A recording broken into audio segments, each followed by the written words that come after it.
So, hello and welcome to the 5th of June, when we are going to be looking at the Equitable London Treaties. Now, I hope you're all looking forward to this. I hope you're going to enjoy this. And of course, we're starting out with capital ships, because we always start out with capital ships. Because let's be honest, I have to start out with what is the most attractive to you all. And well, what I'm going to do, and what I decided very quickly to do, would be, over the course of several recordings, would be that I'm going to do the capital ships on the 5th of June, the aircraft carriers on the 6th of June, then of course it's the Pensacola class on the 7th, 8th and 9th, cruisers and destroyers. So the UAD video on the 10th is going to have some capital ships, some cruisers, and some destroyers, as what I would define as the London Treaty, an equitable treaty. So you're going to get to see the treaty in terms of how I think it performed. And I'm still deciding whether it's going to be RN versus USN, USN versus IGN, or IGN versus RN. I might manage to do a mashup of all three. Maybe. Well, no. This is the first of the London Treaty series, and the starting point for this, as I've discussed in other videos, is that the Washington Treaty happened as it did in history. And now I have to work out how we change history. Because the Washington Treaty is a long-going negotiation which is setting new ground. So that doesn't really require anything other than some less aggressive politicking and maneuvering on the part of the US team, especially, who are using their intelligence assets, but a few others, to change it. But the London treaties, they're different. They require more, and they're going to require more, as you're going to see. Now, what am I doing today? Well, you'll see this in the evening, when probably, with any luck, I'm at a Blue Jays game, which will be fun. First time to baseball. Well, not first time. Let's put it this way: first time to a professional baseball game. Be fun. And we also have possibly visiting Niagara Falls and the Canadian Aviation Museum that day. Depends on the weather, depends on the filming done the previous day at Haida. It should be good though. And tomorrow, if we're lucky, we'll be at the Sullivans and Little Rock. So, why am I combining the treaties? And this is these first two slides are probably going to be in pretty much every single one of these videos, so that people understand why I'm combining them. The 1936 treaty is signed by USA, UK, also on behalf of Canada, Australia, New Zealand, and India, also signed, and France. So it doesn't really count. Let's be honest. It's not worth the paper it's freaking written on. It'd be like, I don't know, NATO signing a treaty going, we will not use these weapons and not have these ships and this systems. We will unilaterally not have these things. And forgetting to get China or Russia or any other powers that they actually might fight to sign up to it. Because in 1936, is anyone seriously thinking that the UK, USA are going to go to war? Let alone USA and UK and France. Short of launching a ground invasion of actual France, there is absolutely nothing that they could do if the USA and UK went to war with them. Because the French Navy is that tiny compared to the Royal Navy and the USN.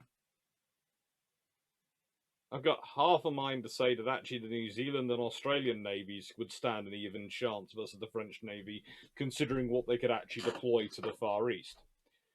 Yes, they do have some battleships, but cruiser strength-wise and other things,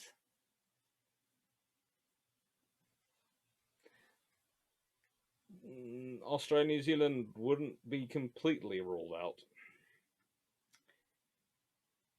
So, to that extent, then, the 1936 treaty becomes something which gives us an idea of what was intentions and what they were hoping for, to an extent. But, really, it's frigating terrible. Anyway, so, here's something you can build on roughly 35,000 standard tons. Roughly, I say, because it turns out North Carolina class are 36,000 tons in standard. Yeah, just a little bit heavy then. Length. These are good ships. They carry 9 16-inch guns in 3 triple turrets. So they carry the same armament, really, as Nelson and Rodney. They have a top speed of 28 knots, though. But they do have a slightly thinner belt.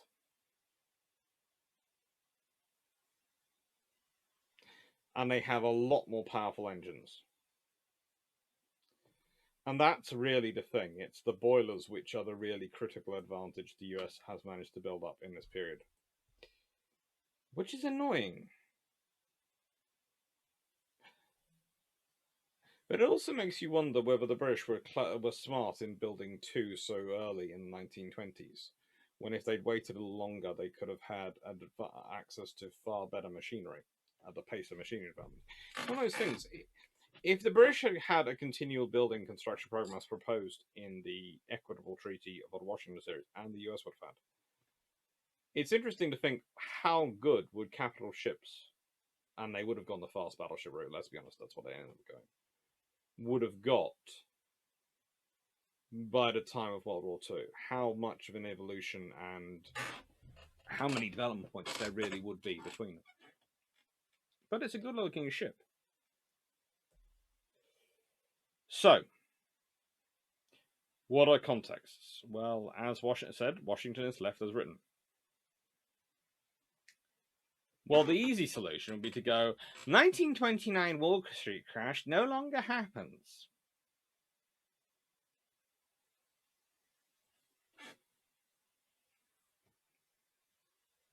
However, the moment I make that bigger change, I've lost all contact with history.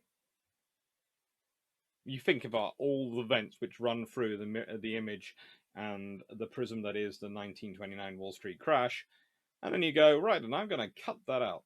Okay. So, the option I'm going to do is say that actually the governments take on board even more of John Maynard Keynes' economic theory, i.e., that government should play a more active part in economies. And they want to build more. And you have to remember the 2 big things that governments can do. They can't buy everyone cars. That doesn't work. They don't get involved in that premise. The things they can do is social housing, which can do the housing industry, infrastructure and national works, especially council offices, sewage treatment, roads, railways, those sort of things. Bridges, always popular bridges. Bridges are lovely. But you'll notice both of those are sort of quite labour intensive and quite low techie in a way. That's the problem for governments.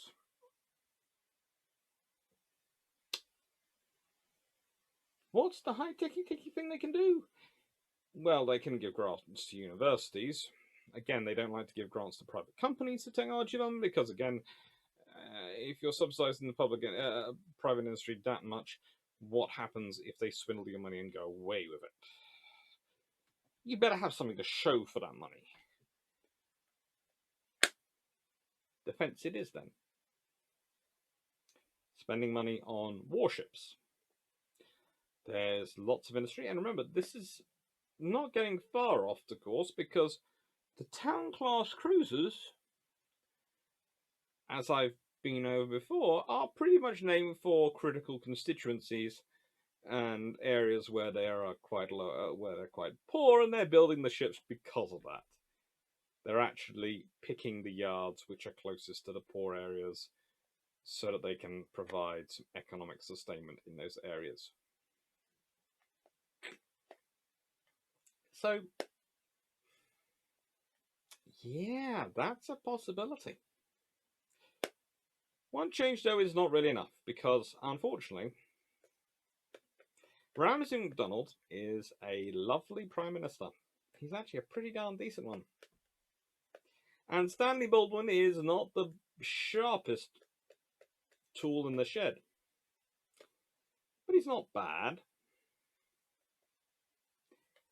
He's just slightly more militaristic and slightly more likely to spend money on defense than MacDonald, who is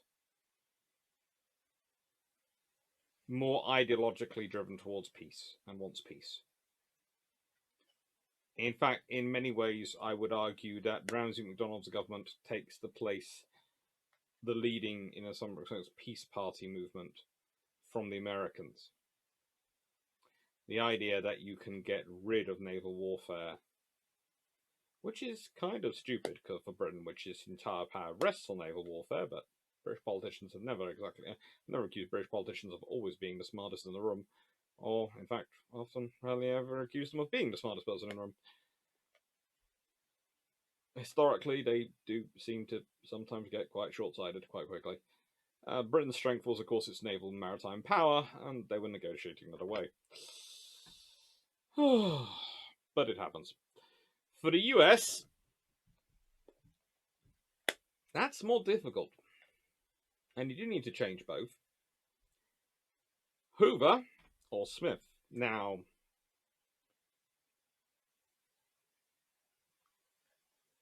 Smith is not the nicest character in the world, especially his views on immigration. And Hoover's stuff is definitely not the nicest in the world. Neither of them would rank up there as well. Hoover wouldn't rank up as one of my top presidents of all time, and Smith is not one of my top almost presidents of all time. But honestly, Smith is at this point, not later when it's President Roosevelt putting in the New Deal, but at this point when he's running election, is one of Roosevelt's very good friends. And Roosevelt, remember, is would be governor of New York, whilst Smith was president, and he's likely to listen to the governor of New York because that's quite a key Democrat stronghold. So I'm going to say that the US elects its first Catholic president of the United States, Alfred Emanuel Smith. Okay? So we have Smith and Baldwin now running the show. Smith is going to want to build more because that helps jobs. And Baldwin's going to want to build more because, frankly, he prefers that than other options for interfering in the economy because he's conservative. And he's slightly less trusting of international order and it being a war to end all wars. Although he is also the person who at one point says, the bomber will always get through in Parliament, so we can't necessarily trust his brain power that much. US delegation to the London Naval Conference. A fine bunch of... Seriously, that one looks like he's come out of, I don't know, a Chicago gangster movie. But they're all there earnestly. And they want to do their best for their country. And that's what I'm relying on for this to work. So, the 1930 London Naval Treaty. The high contracting powers agree not to exercise their rights to lay down the keels of capital ship replacement tonnage during the years 1931 to 36, inclusive as provided in Chapter 2, Part 3 of the Treaty for the Limitation of National Naval Armament, signed between them at Washington on the 6th of February 1922, and referred to in the present treaty as the Washington Treaty. This provision is without prejudice to the disposition relating to the replacement of ships accidentally lost or destroyed, contained in Chapter 2, Part 3, Section 1, Paragraph C of the said treaty. France and Italy may, however, build the replacement tonnage which they were entitled to lay down, but in 1927-1929, in accordance with the provisions of the said treaty. Article 2. United States, United Kingdom of Great Britain and Northern Ireland, and Japan shall dispose of the following capital ships as provided in this article. United States, Florida, Utah, Arkansas. United Kingdom, Benbow, Iron Duke, Marlborough, Edinburgh, Emperor of India, and Tiger. Japan, Heiei. Subject to the provisions of the paragraph, the above ships, unless converted to target, are exclusively according to Chapter 2, Paragraph 2C of the Washington Treaty, shall be scrapped in the following manner. And that's just painful to talk about, so please read it. It's painful for me to think of these ships being that damaged. One of the ships to dispose of this, under this article, for the following may be retained for training purposes. United States, either Arkansas or Wyoming. United Kingdom, Iron Duke. Japan, hey. Subject to any disposal of capital ships which might be necessary in accordance with the Washington Treaty, by the building by France or Italy of the replacement tonnage referred to in Article 1 of the present treaty, all existing capital ships mentioned in Chapter 2, Part 3, Section 2 of the Washington Treaty, and not designated above to dispose of, may be retained during the terms of the present treaty. The right of placement is not lost by laying down replacement tonnage, and the old vessel may be retained until replaced, even though due for scrapping under Chapter 2, Part 3 of the Section 2 of the Washington Treaty.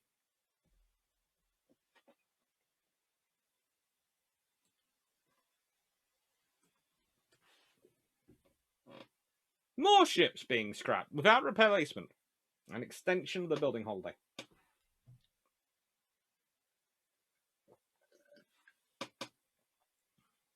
What's fun is they sign up to this in 1930. In 1932, they informally decide that the 10-year rule is over.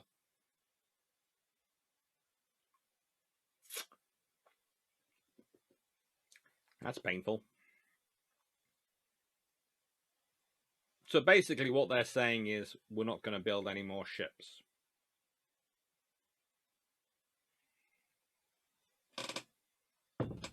No one's building any ships. They're getting rid of more.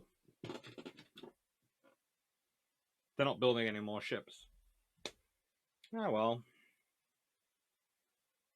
At least they've got a nice menu and plenty of speeches. Delicieux de Solwaski, Mousse de Jamon le Honglaise, Supreme de Volet Mozout, Parfait de Foie Gras à la Gueule des Sucres, Soufflé Glacé Praline Minglassen. Yep, that's a hard life. Although they are having to hear free toasts by the Right Honourable J. Ramsay MacDonald. So, you know, swings and roundabouts.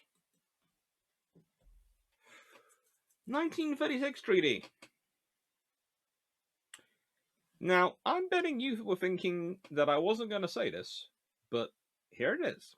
And then things got worse, because at least this one, in theory, Japan signs up to it. This one, Japan doesn't. Okay, what kind of stupidity is coming my way? For the purpose of the present treaty, the following expressions are to be understood in the sense of hereafter defined.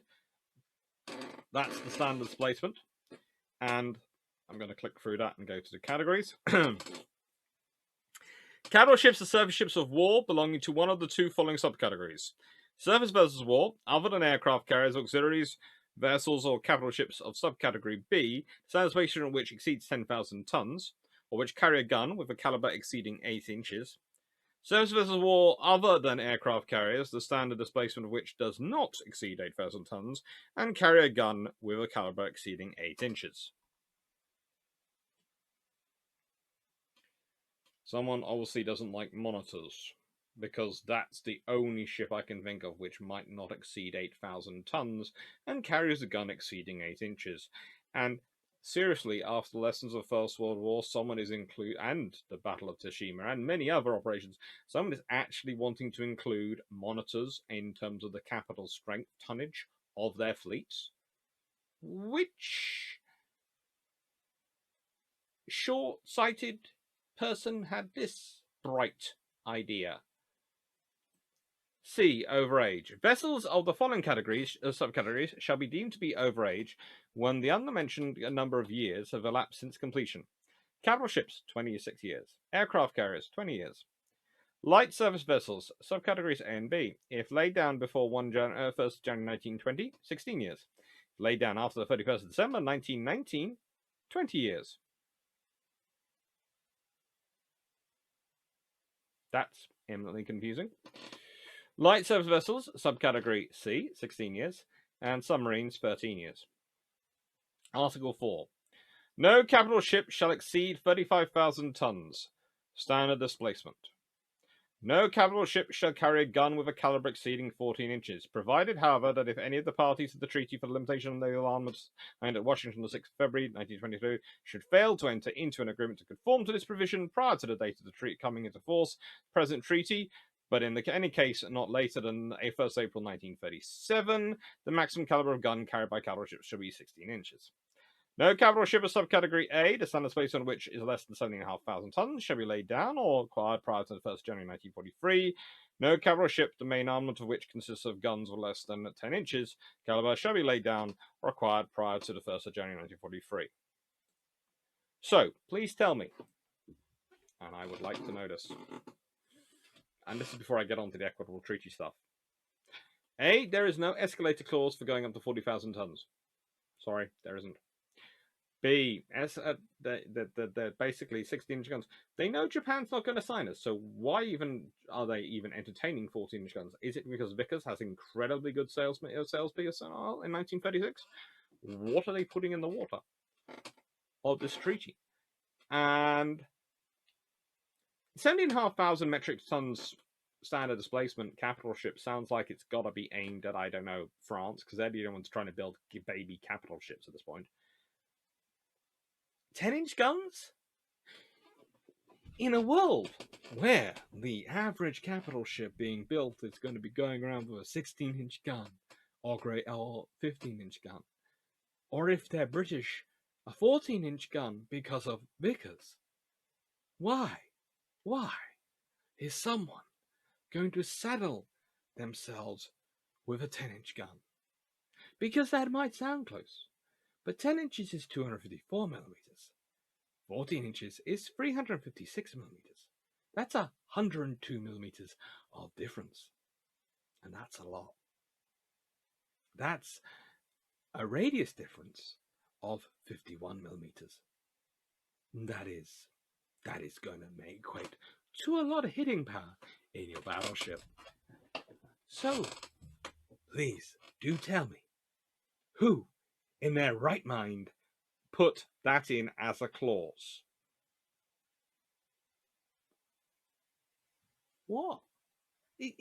There are some. You're looking at this treaty and going, so who is this clause for? Because every one of these points, remember, has to be debated. It's going to have been discussed, at least in committee. It's going to have gone through proofing, various people writing them. Okay, rewriting, drafting, all sorts of erudite and educated and lucid debate, we hope. We hope. Cross fingers. And they thought 10-inch gun, 7,500 ships were capital ships were a likely idea in a world where there are 35,000-ton ships going a ton with 16-inch guns going around was a likely occurrence.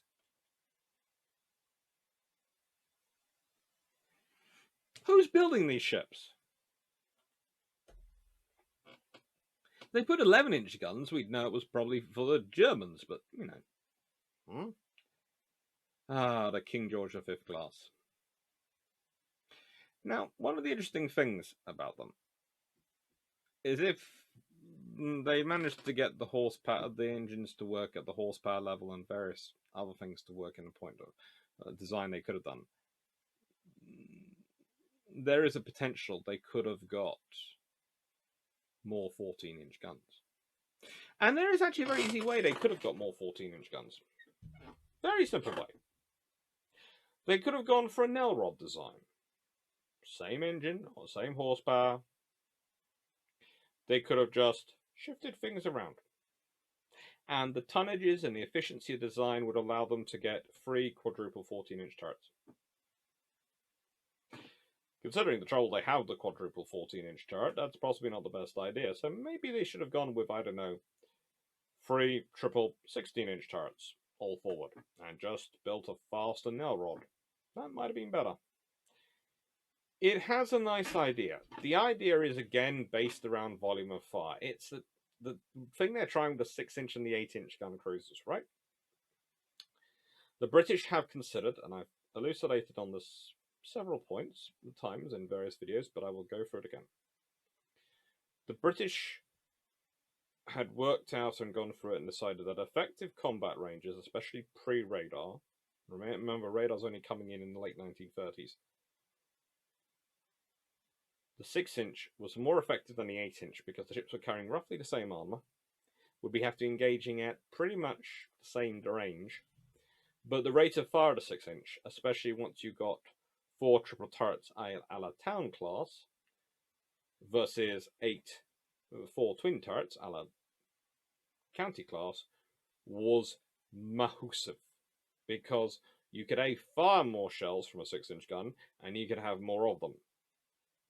So this was the bright spark thinking behind selecting the 14-inch.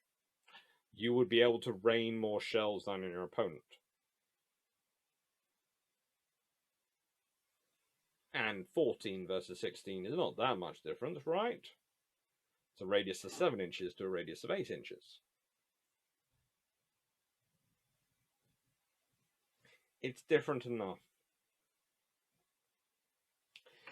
Honestly, the most sensible thing, and I have gone through this several times, would have been a 15-inch gun. That would have been the sensible route for the British to go.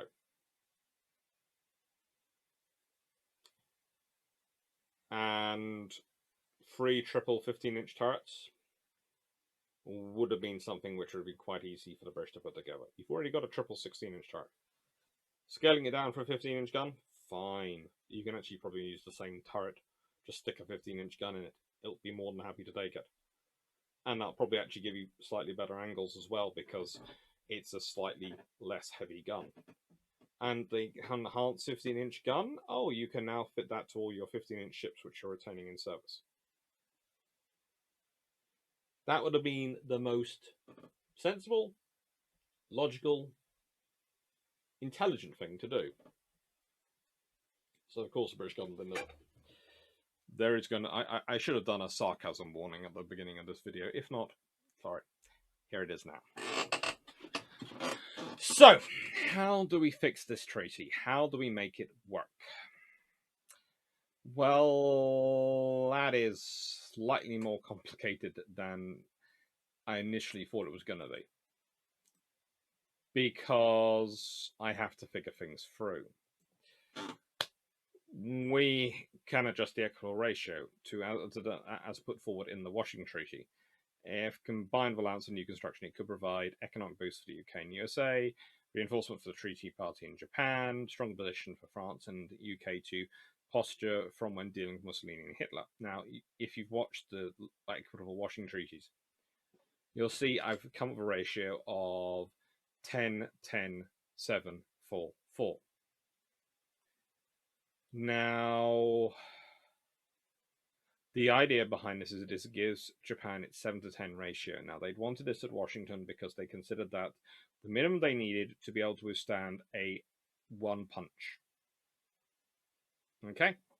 They felt with 7 to 10 ratio, they would have enough ships that the British or Americans couldn't be certain to quickly overrun them. They might win, they might not. They'd win in the long term, but they might not win quickly. And that was what they felt they needed for their strength. But the Americans had found out the bare minimum the Japanese were prepared to accept was a 5-3 ratio, and they pushed for it. Now, if we consider it in those numbers, that means they pushed them down from a 5 to 3.5 ratio to a 5-3 ratio. They made war more likely long term to get the short term victory of just having that much more ships. And that's the trouble again when you consider getting Japan to sign this treaty. There's a reason they're not back for London Round 2, and that's because they found London Round 1 didn't give them anything. If London Round 1 had given them something, it's rather like when we're looking at Weimar Germany. If London Round 1 gives them something, that changes the world. And a 10-7 ratio would be... But the trouble is, because of the fear and the scenario Japan's been in since 1922, they haven't exactly been behaving in the world. So actually giving them this would be seen as endorsing what they've been doing, which is a problem. But realpolitik means that you sometimes sacrifice other people for your own people. It also would strengthen France and UK to posture when dealing with Mussolini and Hitler. Now, Hitler isn't really on your radar in 1930, but Mussolini is certainly starting to be there. And you've got issues going on in other parts of the world. So, if you want to reinforce the League of Nations, you have to make sure the major democratic powers in it are feeling strong. And if they're not building anything, they don't feel strong. They don't. Think about this from your personal perspective, okay? If you go to the gym, or you do some heavy gardening, or some heavy other work, or you do anything that's taxing physically, when you finish it, you feel tired, but you also feel, you feel, yes, I got muscles. I'm strong. Well, a nation can't really do that. To an extent, a nation, if they want to feel and strong, they have to declare war on another nation, and most nations prefer not to. So, how do they feel strong? Well, what's the national equivalent of going to the gym? It's building something.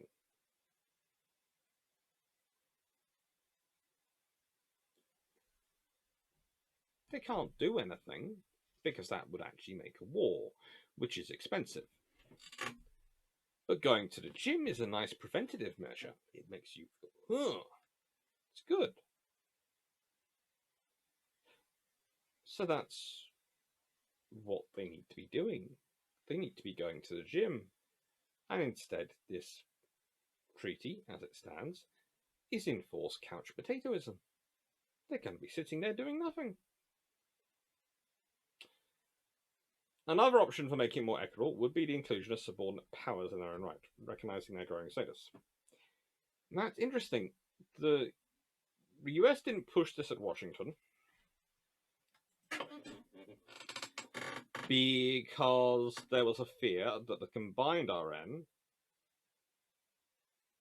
would be formed from these different powers. However, the Washington Naval Treaty had proved very successful for divide and conquer from the US perspective of the Anglo-Japanese Treaty. So dividing dominions from the UK might be an opportunity for more of that. Especially if the clauses were included in the treaty stating signatories had to be self-supporting, could not buy ships from other signatories, and... well, there's a problem with all that.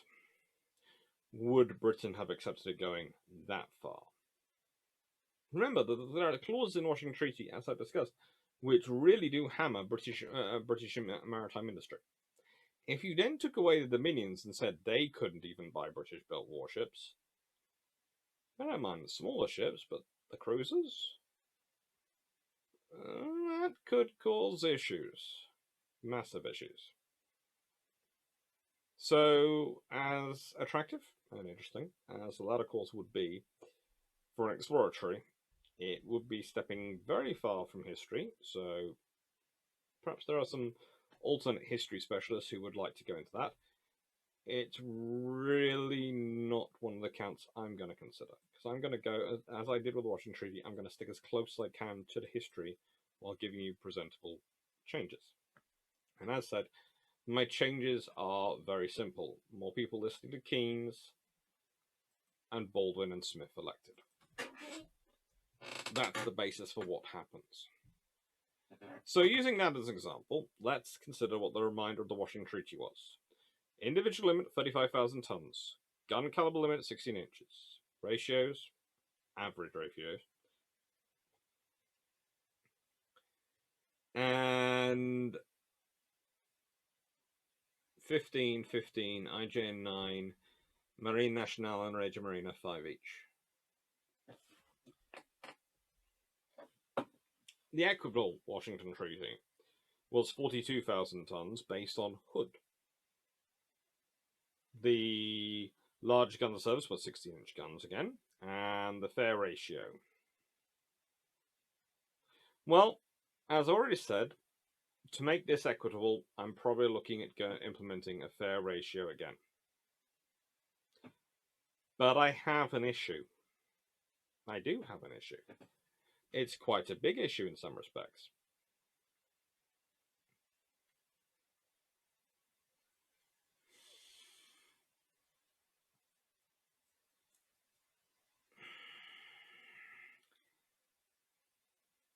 The issue is Hood is no longer the most recently built capital ship.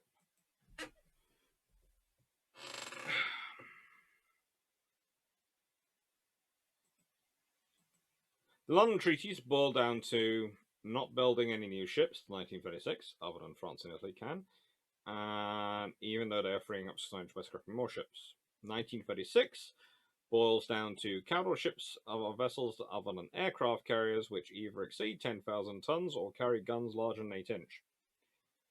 Capital ships we considered overage at 26, shall not exceed 35,000 tons in standard displacement, will carry no gun larger than 14 inches as long as all sign up to the treaty, and cannot displace less than 17,500 tons or carry main armament smaller than 10 inch and be laid down prior to January 1943.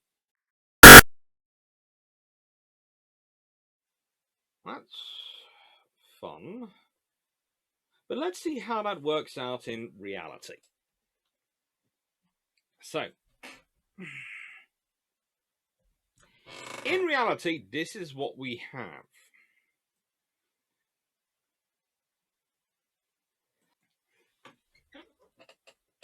The Royal Navy is going to go down to 428,000 tons in standard, officially.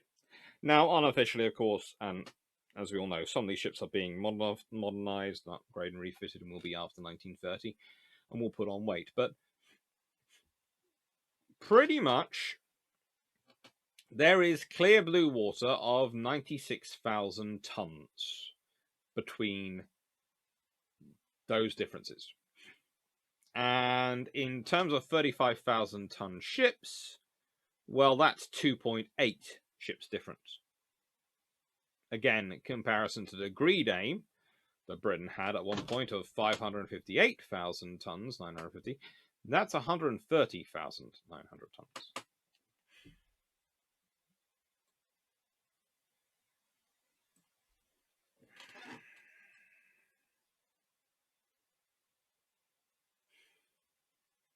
That's 3 ships of 32,300 and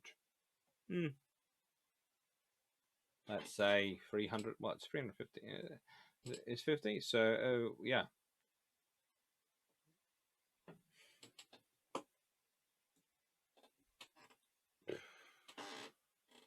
$16 32,316 tons, roughly. So if you could make your Nelson and Rodney roughly 1,500 tons lighter, you could get 3 ships. You could definitely get 2 more based on that tonnage differential. 2 decent 35,000 ton ships you could build.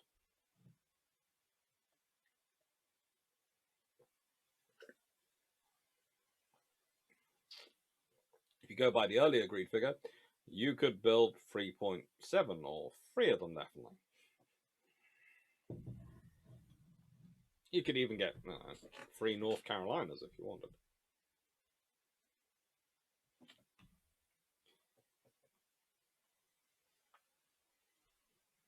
This is the reality we're looking at. The Royal Navy is accepting it being crucified.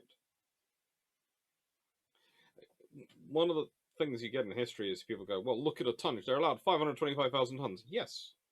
And one of the things I have to critique, the US Navy do not build up to it. But guess what? The Royal Navy never get near it either.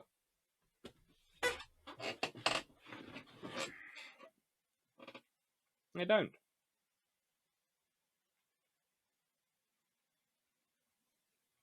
They get their 2 ships there.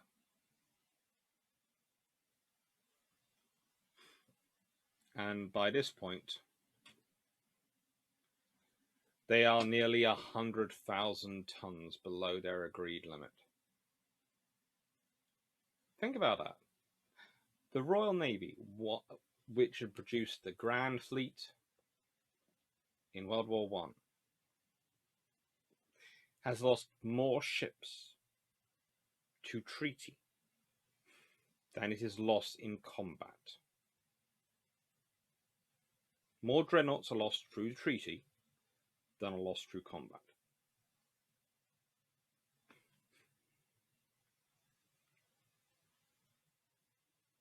The pen may or may not be mightier than the sword, but it seems to be mightier than the steel hull.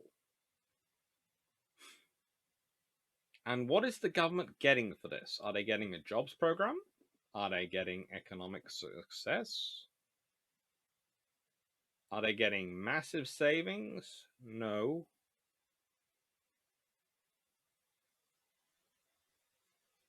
Are they going to launch a massive refit and reconstruction program of those ships which are left? No. We know they don't.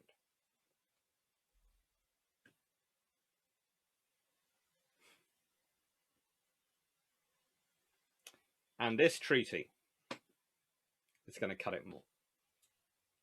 And they can't build anything.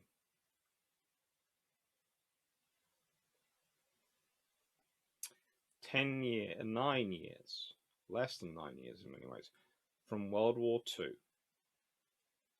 the British government is cutting 5 capital ships for nothing in return. And they're not the only ones. The Japanese, they lose 1 ship. But the US Navy are also losing ships. Not great ones. I'm not going to stand here and start going, they were wonderful ships. Florida, Utah, Arkansas, and Wyoming. Wonderful ships to, maintain, to keep. They should have kept them. But Florida had been heavily modernized in 1924 to 96, including complete overhaul of her propulsion system.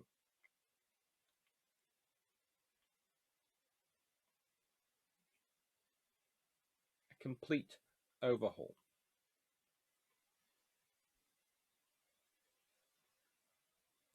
Utah is converted into a target ship.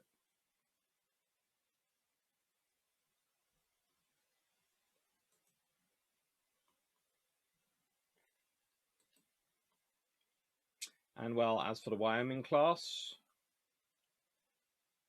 Wyoming and Arkansas, somehow, and who knows this, they're also heavily modernized.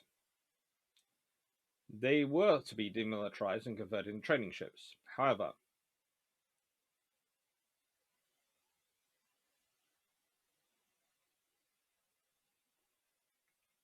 they still stay in service, and Arkansas, in fact, was still firing her guns in World War II, and they were decommissioned in 1947 and 46.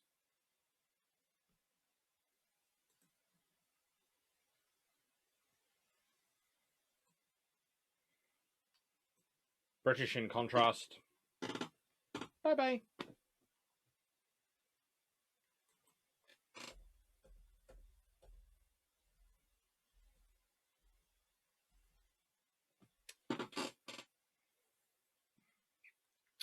HMS Iron Duke hangs around as a target ship. That's it.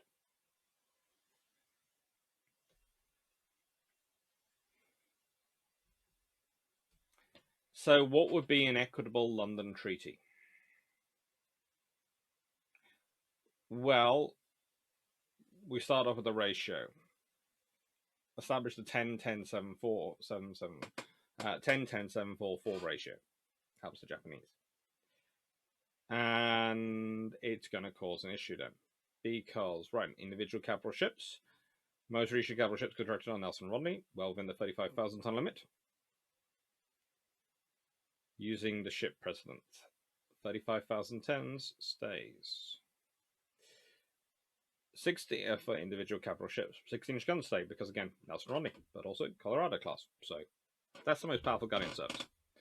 Ships would be considered overage and able to be replaced at 26 years for ships completed post-World War I. Ships that had served during the war could be replaced at 20 years of age. Again, there are discussions of this.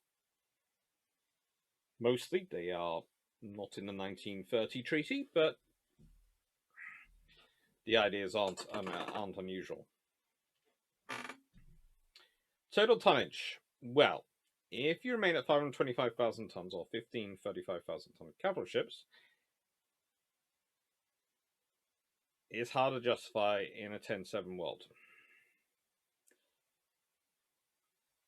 For starters, you would not have your 6-ship superiority, which they like.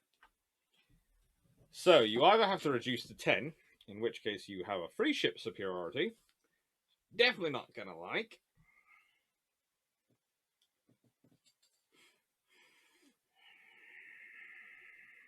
Or you go up to 20 and you retain your 6-ship superiority in numbers. Now, if you go up to 20 and you're talking 35,000 tons, you're talking an increase to 700,000 tons.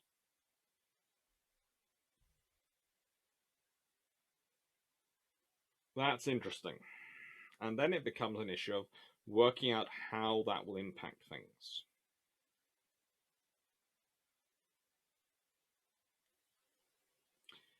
And again, you have to limit, therefore, the mass building. You can't have people just suddenly go, I'm going to surge straight up there. You've got to have a limiting. Now, a fifth of tonnage being replaced at any one point, under construction at any one point, makes sense. I was considering making a 10th.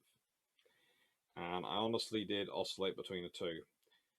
But I thought I'd allow a fifth because for the French and the Italians, it gets a lot more complicated if you start doing more. And remember, this means they're both allowed 8 ships each.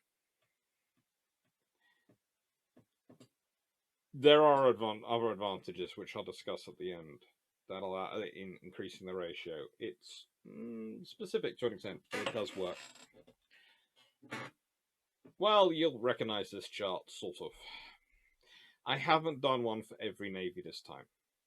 I honestly haven't, because it's figuring out what they would do. What would the Japanese do? What would the US Navy do? They're going to start building. In case of the US Navy, I presume they build something not too dissimilar to what they eventually built in terms of the North Carolinas. That's what I presume they'd start constructing. The British, I'd hope they'd stay closer to Nelson and Rodney, and that's in turn what I've put in there, than go for King George V route. And I think, again, if you start constructing earlier, that's more likely to happen. And as you can see, I've been very careful. They keep within the construction limit of 700,000 tons, if we consider the total tonnage. At no point are they more than 34,300 tons over. And that's fine. And that's 1944. And I've gone with 35,000 ton straight up ships. The Royal Navy might have tried to go with 34,000 ton ships, but honestly, I can't see much advantage. If you're talking about a 35, if you think about it, if you've got 35,000 tons times 20, it's 700,000 tons. Okay, you go, right, I'm going to build 33,000 ton ships. All right. That allows me to build 21. Cute. I now got 7,000 tons left over. So I can build them at 33,300 tons per ship. So I have to take 500 tons off a Rodney and Nelson.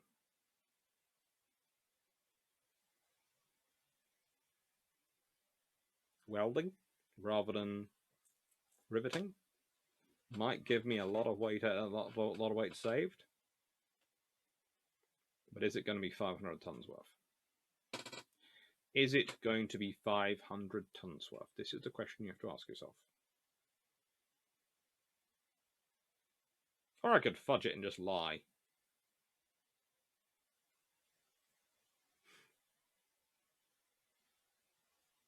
It's an option. But this is the limiting, this is the factors we're considering in this sorts. What would you do with the tonnage? But you would start constructing. And therefore, what I want you to consider is not the whole thing.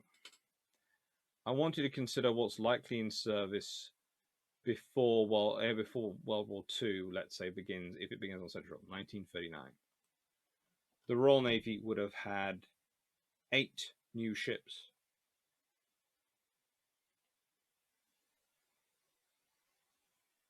Starting in 1932. I delayed the construction for 2 years. Could have honestly started them there.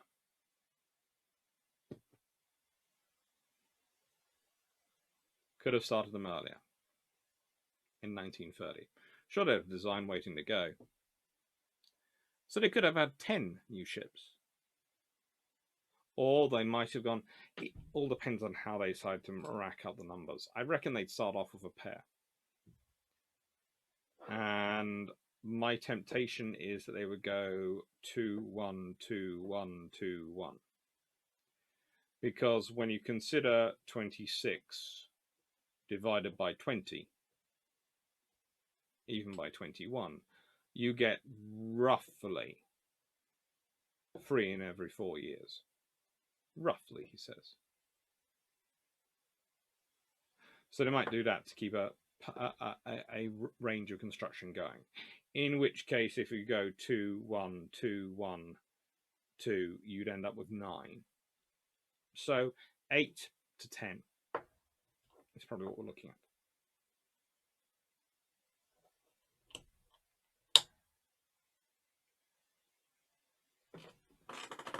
8 to 10 new capital ships the RN could have had by World War II. And I know, history books tell you, many books tell you, that the age of the capital ship was over. But the Battle of North Cape, several battles in the Mediterranean, and several other operations would suggest that capital ships were still pretty darn useful in World War II. Especially in the beginning parts.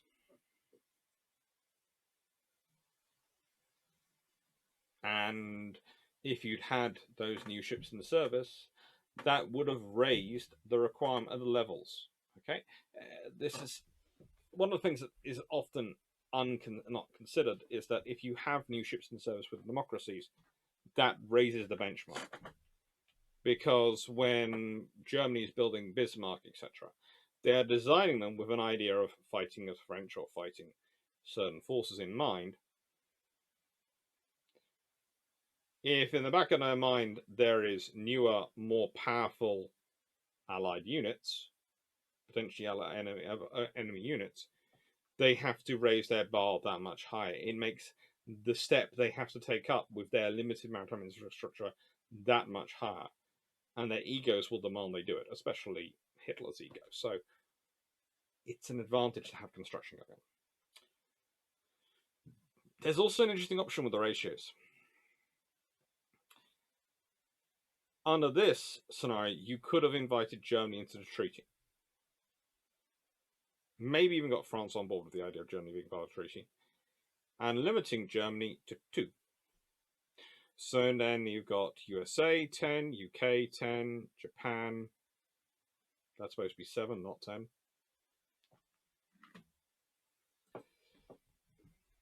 Done this 4 times and not noticed that yet. France 4, Italy 4, Germany 2. Which would mean overall Britain would be allowed 20, America allowed 20, Japan 14, France 8, Italy 8, and Germany 4. So Germany could build 4 35,000-ton capital ships. And actually that could work on another level, because that would be considered a great foreign policy win for the Weimar politicians. It might be enough to hold off, well, firm the centre-right in support of the democracy. Buy some time with the national emotions. And I've discussed this again with earlier in, well, I discussed this in a previous video. Nations are ruled by emotions in many respects, as much as they are logic. And they have emotions. Just like any person or any group of people do, they have emotions.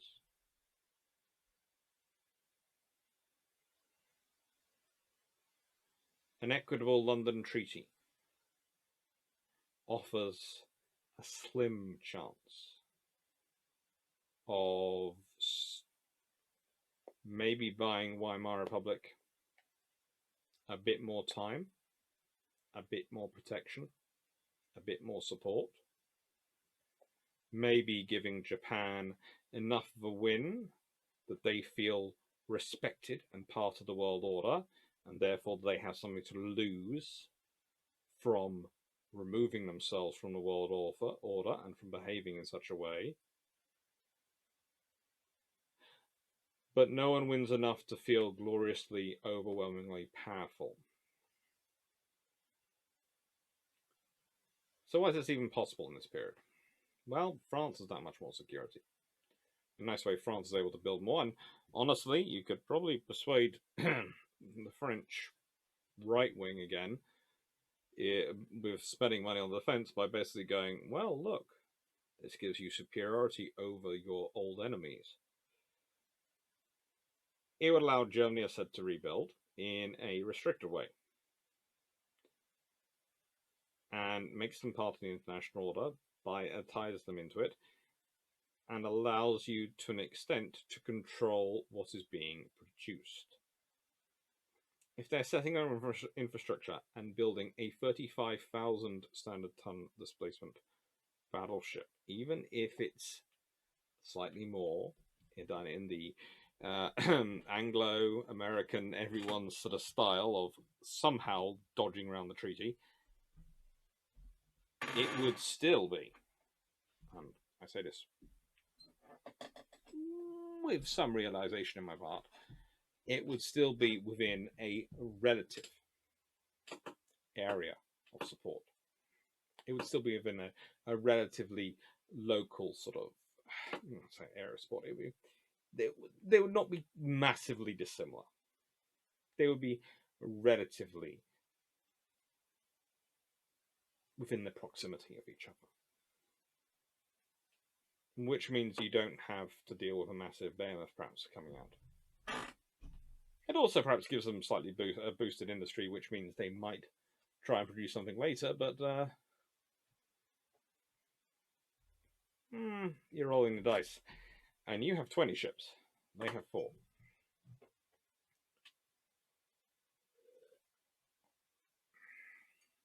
And this treaty, the Royal Navy would have the same number of capital ships as the French, Italians, and Germans combined.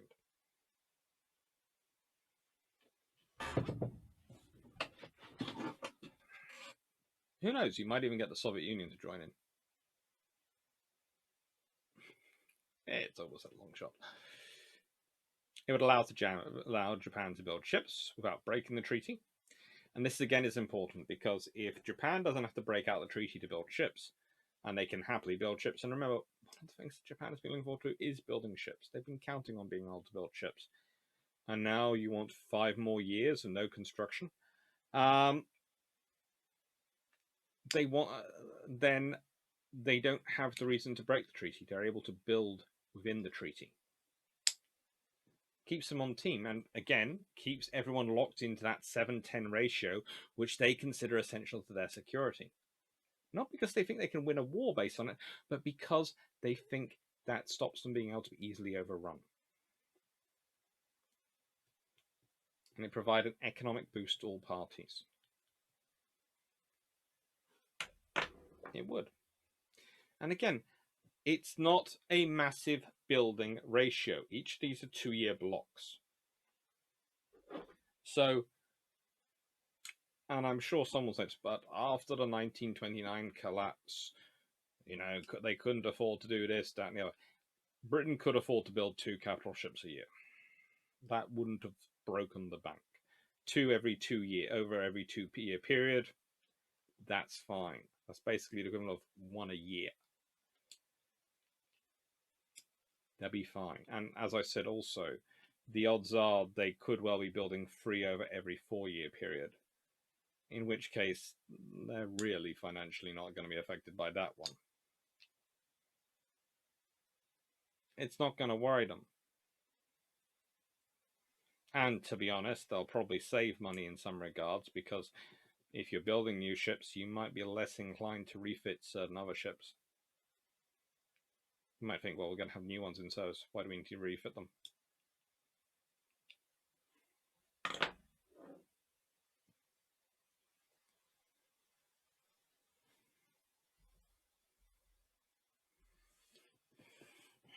So yeah, that's the opening for the London Naval Treaty and Equitable Treaty. And I have managed to intentionally step into about 3 different landmines. So, stand by for bonus footage in 3, 2, 1. A bit of UAD. And apparently there are some drop frames already. Hopefully not too many. And this is going to be interesting because I have built this as my German ship, roughly 41,000 tons fully loaded. It's got 9 11-inch guns, which the reason I've gone with the 11-inch guns is because I think for the first generation they would go with the 11-inch guns, because again, like the Scharnhorst, there is a limit to what technology they have available. They could have gone for a bigger gun, they just didn't have one available, so 11-inch guns make sense, and it's got 9, which is quite fine. It looks quite cool. I've gone for a uniform secondary armament.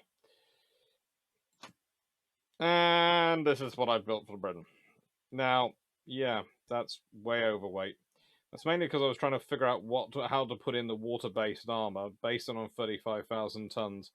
And then I had fun playing around with various other things. So it ended up being well overweight. I have considered trying to cut it down a bit more. But honestly, there's a small problem with the G3 design, and that's supposed to be between 38,000, etc. And we know that's not the case because we, of course, build Nelson and Rodney, which are 33,800 tons. So it's an approximation. In fact, none of these really... I could have tried this on a modernized dreadnought hull, but that really wouldn't have looked appropriate. So here we go.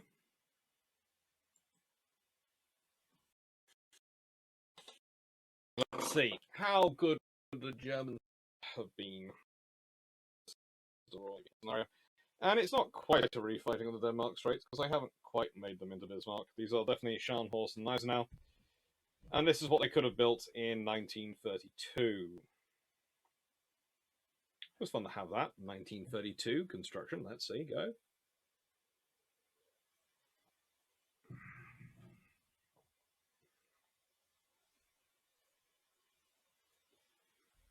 This is not one of the proper UADs I'm going to do. It's just going to be a quick 2v2. This is not sort of counting towards that. But I just thought you'd like to see what could have been built. And yeah, they're on avoid torpedoes and avoid other ships, hopefully.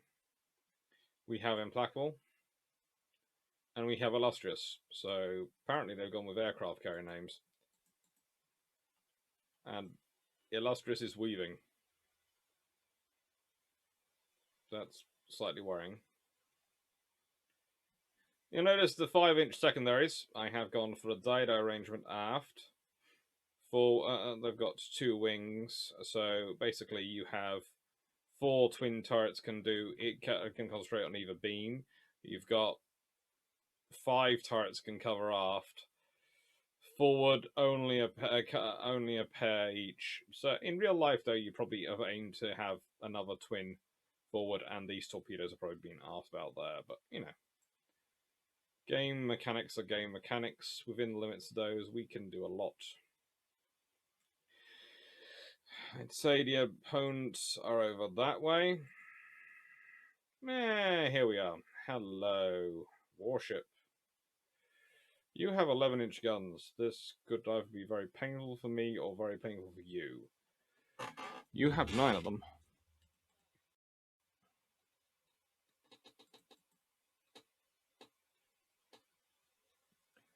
Yep, they are armed with 15-inch guns.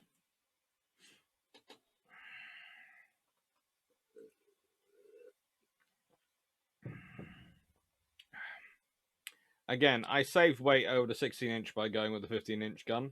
It does save a little bit of weight. And would, of course, allow me to upgrade all my other ships with 15-inch guns. A little bit of weight saved. What it could have done.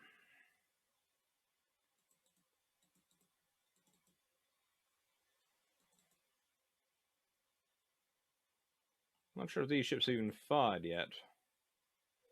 That's the trouble with the 11-inch gun, and this is something which is often sort of forgotten. Yeah, they're in range to fire. But the range isn't significantly different. But it's enough to mean that the 15-inch ships will normally get the first round in. And that can make a difference.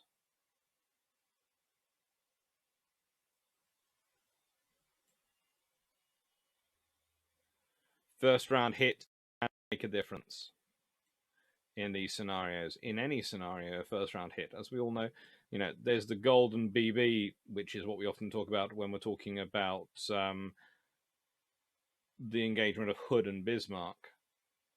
Well, if you've got the first few rounds in, if you can get a couple of salvos off before your enemy gets into range, either holding them off through speed and range of guns or whatever, you can achieve something.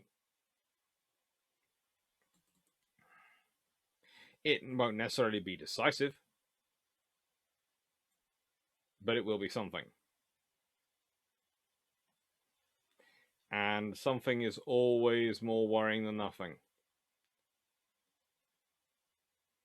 Now, these ships are wandering along, basically going, oh, yep, we're being fired at. They've got very good seakeeping. I have built that into them. In typical Royal Navy fashion, they have used tonnage for seakeeping. I'd say I like the compound secondary turret. I know they give it a distinct disadvantage in terms of range and targeting versus any of the other options, but I like being able to stack my guns like that. And I think once you've got radar, etc. in service, it makes sense. Yes, these ships are all fitted with radar, because if I didn't fit them with radar, the computer would.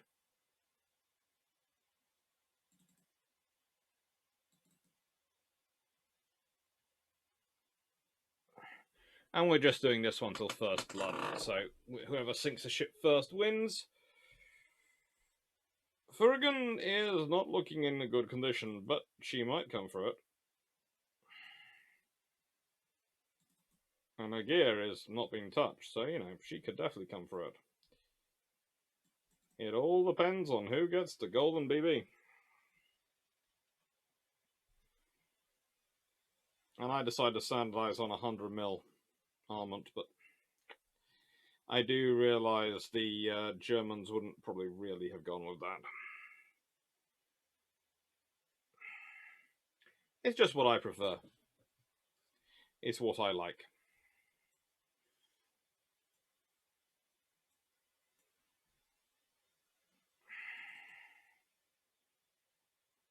Implacable's covering well. Illustrious, you've got hit. You're on fire. What happened to you? Who hurt you? Admittedly, you're not looking that bothered to be on fire, but you are on fire, and that's interesting. Now, they have got roughly 6 inches worth of deck armor, but they probably haven't got the same level of subdivision as their German counterparts. This could have an effect on fires. And remember, once you get a fire getting hauled forward, remember that's where all the ammunition is stored on these ships. That's a problem with an all-forward design ship. Your ammunition is there. Just like your engines are aft.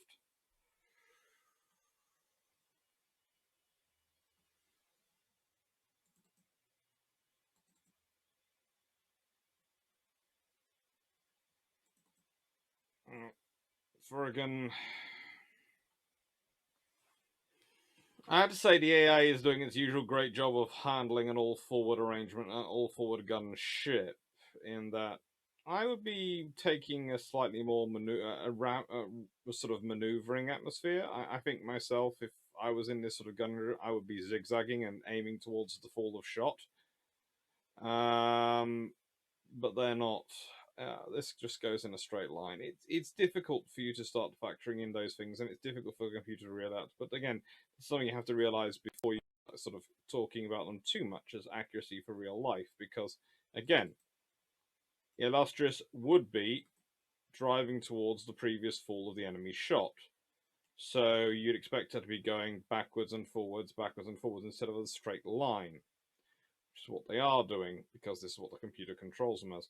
If you're doing it yourself and you're doing manual control, which I'm not doing here because I'm trying to be fair, that is what you should do. You should be constantly maneuvering backwards and forwards to throw off your enemy's fall of shot.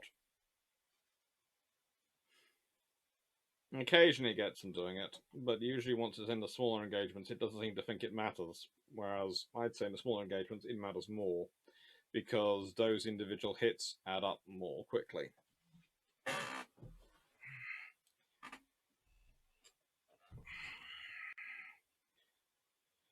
Furgan's structure is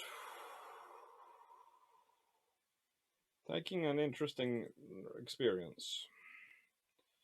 Implacable seems to be okay. Illustrious seems to be alright. Structure's doing okay.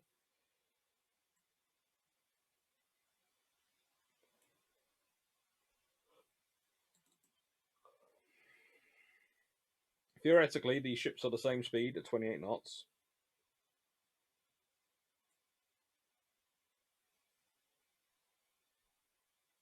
Although Furgan appears to now be doing some maneuvering, which is, as you can see, is having an effect on the fire.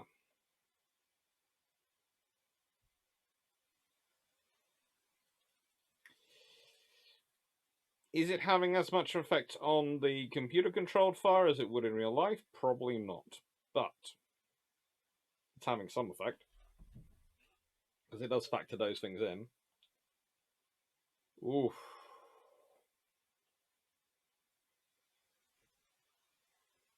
I think Thurgan might be the first to go. I'm not really ready to call the game over yet and see what the simulation has done, but that is what I'm thinking. Thurgan is going to be the first to go.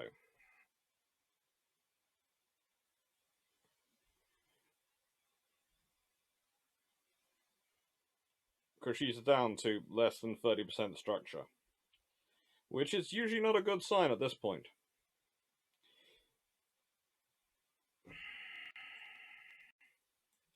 Now, the question is, would the Germans have actually built this, or would they have built a load of twin 15-inch gun ships, ships with 6 15-inch guns?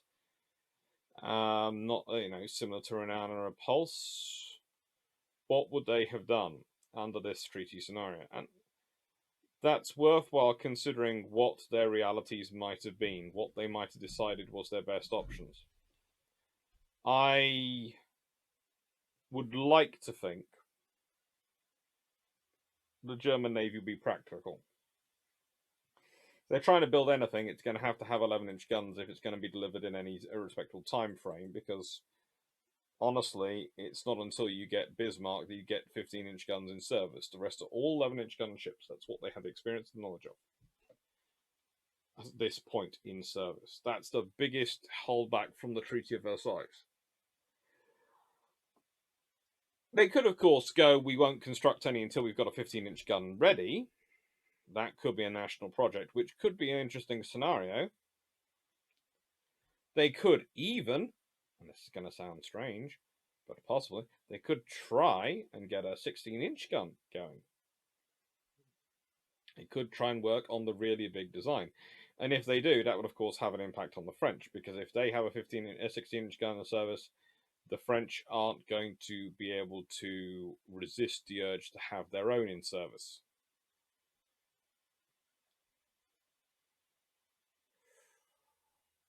Whichever one of these German ships is in front seems to get hammered quite quickly, and they appear to be not in able range to fire back again.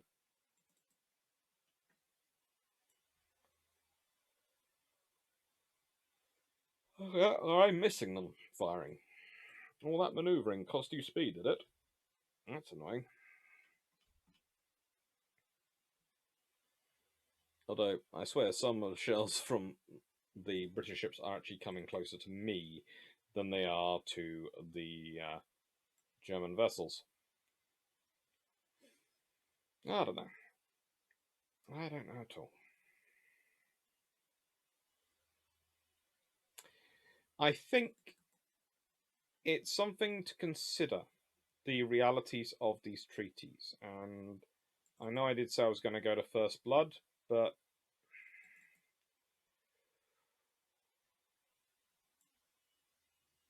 I think I'm going to call it a day there. I think we can all predict how this is going to go from this point, and there isn't really much left. Oh, yeah, the armor piercing has gone way down. This is going to be painful. All right.